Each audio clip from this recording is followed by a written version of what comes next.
সব কাজে বাধা থাকলে আল্লাহর একটি নাম 111 বার পড়ুন। আল্লাহ তাআলা আপনার ভাগ্য খুলে দিবেন। আপনার সকল দরজাগুলো আল্লাহ তাআলা খুলে দিবেন। অনেকেই আছেন যেই কাজই ধরেন সেই কাজের ভিতরেই তার বাধা আসে। কোনো কাজে সে সাকসেসফুল হতে পারছে না।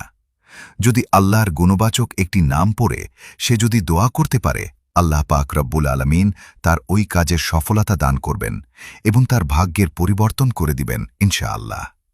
মনে রাখবেন, আল্লাহর এই গুণবাচক নাম পড়ে দোয়া করলে আল্লাহ তাআলা সেই দোয়াটা কবুল করেন। আল্লাহ তাআলা নিজে বলে দিয়েছেন কোরআন খুলেন এবং 9 নম্বর পারা 13 নম্বর পৃষ্ঠার 4 নম্বর লাইনে সূরা আরাফের 180 নম্বর আয়াতে আল্লাহ তাআলা বলছেন, আল্লাহর এই গুণবাচক নাম পড়ে দোয়া করলে আল্লাহ তাআলা সাথে সাথে তার দোয়াগুলো কবুল করেন। তার ডাকে আল্লাহ তাআলা সাড়া দেন। সুতরাং আপনি যদি কঠিন বিপদে পড়ে যান, কোনো কাজই হচ্ছে না, সব কাজে বাধাও হচ্ছে এবং আপনি কোনো কাজে সফলতা অর্জন করতে পারছেন না, আপনি ফজরের নামাজে পরে এমনটা করবেন। ফজরের নামাজের পরে আপনি প্রথমে 3 বার দরুদ শরীফ পড়বেন।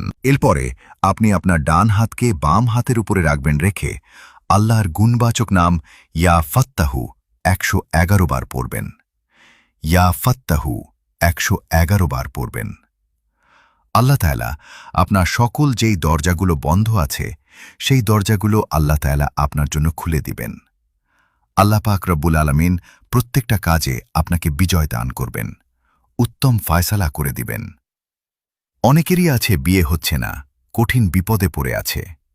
কেউ হয়তো ব্লক ম্যাজিক করে, জাদুটুনা করে, কুফরি কালাম করে বিয়ে বন্ধ করে রেখেছে। আপনি ফজরের নামাজের পরে আপনি অবশ্যই নামাজ পড়বেন এবং আল্লাহর প্রতি একিন রেখে আল্লাহর এই গুণবাচক নামটা পড়বেন।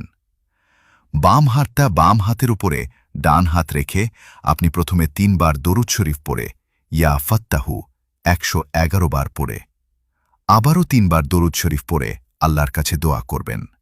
দেখবেন আল্লাহ তাআলা আপনার সকল যে বন্ধ দরজাগুলো আছে সেগুলো খুলে দিবেন। আল্লাহ আপনাকে বিজয় দান করবেন এবং সকল কাজের বাধা থেকে আল্লাহ তাআলা আপনাকে হেফাজত করবেন। ভিডিওটি অনেক গুরুত্বপূর্ণ, তাই দেখা হলে কমেন্টে মাশাআল্লাহ বা আলহামদুলিল্লাহ লিখে শেয়ার করে অন্যদের শেখার সুযোগ করে দিবেন। আপনি ভাবতেও পারবেন না আপনার মাধ্যমে কত কোটি মানুষ এই আমলটি করবে, আর এর বিনিময়ে আপনিও অসংখ্য নেকির অংশীদার হবেন ইনশাআল্লাহ।